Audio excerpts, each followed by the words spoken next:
So May 26, 2026 would have been Miles Davis's 100th birthday, his centennial birthday. So I decided to pay tribute to that centennial birthday by putting together the band that I played with when I played with Miles. They call it the We Want Miles Band because that was one of the most well-known recordings that we've done. Bill Evans on saxophone, Mike Stern on guitar, Mino Sinaloo on percussion, yours truly on bass. And we're gonna get together and pay tribute to the man. They call him the chief builder in the band. As most people know, Miles was in retirement from like 1975 till he came back in 1981. And I think sometime in 1980, maybe even in late 79, Bill Evans hooked up with Miles. I think Miles was looking for a young saxophonist, and he called one of the guys who used to play with him back in the 70s, Dave Liebman, and asked Dave Liebman to recommend a saxophonist. And Dave recommended Bill Evans to Miles Davis, of course, not to be confused with Bill Evans, piano player who did so much beautiful work with Miles. But Bill was the one who started recommending musicians to Miles, and he's really the reason that I got hooked up with Miles Davis, because Miles was looking for a funky bass player, and Bill said, you gotta call Marcus. And then I got a call. Miles invited me to the studio that day. So I really credit Bill.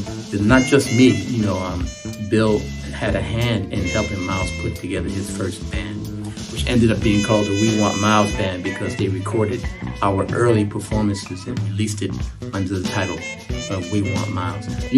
Russell Gunn, for me, is a great choice for this band, this reunion of the We Want Miles Band, because, a lot of trumpet players study Miles, of course. A lot of them have to make a decision of which Miles to study, because Miles had at least 4 different styles, in my opinion. He had his 50s style, he had his 60s style, he definitely had a 70s style, and then the 80s style. So a lot of trumpet players play in one of those styles, and they really kind of are affected and influenced by Miles. And then some decide that they're just going to absorb all of Miles, and that's what Russell Gunn has done. He just, he doesn't play like Miles, he doesn't play the notes like Miles, he plays with Miles' spirit. Now Mike Stern showed up at the studio. Miles invited him to the studio back in 81 when we were recording Man with the Horn. And Miles was instantly in love with this dude, his playing, his spirit. He would play bebop and then go into blues rock. And Miles just got a kick out of it, man. And, he kept telling Mike, turn it up. When Mino showed up in the band, he was pretty fresh from Martinique. He hadn't been in the U.S. long. He was getting his English together, but I'm sure he didn't understand a lot of what people were saying, particularly what Miles was saying, because even if you spoke English fluently, sometimes you couldn't understand what Miles was saying. But Mino did a great job at just figuring it out by feeling things out, and he just slowly grew in confidence. His playing was, he already started from a great place, and now he's just a master. Now, Brett Williams, I got him from my band straight out of college. And, he knew all the music, he played all the music great. And within 2 years, he wasn't just playing the music, he was adding and sometimes leading the music. He's a tremendous musician. This guy had just really learned the language. And man, he was just creating those colors, man. Chick Corea, Herbie Hancock, Keith Jarrett. He was really recreating that stuff in a beautiful way and adding to it. And I can't wait to get together with him in this band, now with all these original guys from the We Want Miles Band. So for this We Want Miles reunion band, I'll call it, it would have been great, of course, to have the legendary Al Foster on the drums.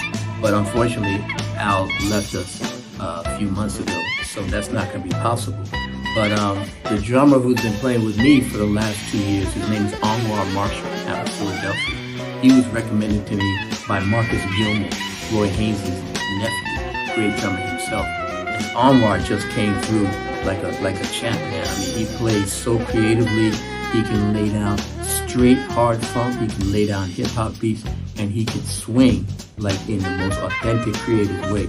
So I can go in any direction with Anwar. He knows all of the 50s swing. He knows the Tony Williams 60s swing. He knows what happened in 70s R&B. I can't play a bass line that he doesn't know from the 70s. So, man, I can't wait to get him in this mix because he's going to do an incredible job. Z okazji 100. rocznicy urodzin Milesa Davisa, Marcus Miller prezentuje We Want Miles. Warszawa, 3 lipca 2026 roku. Bilety na kultura i rozrywka.pl i eskander.pl.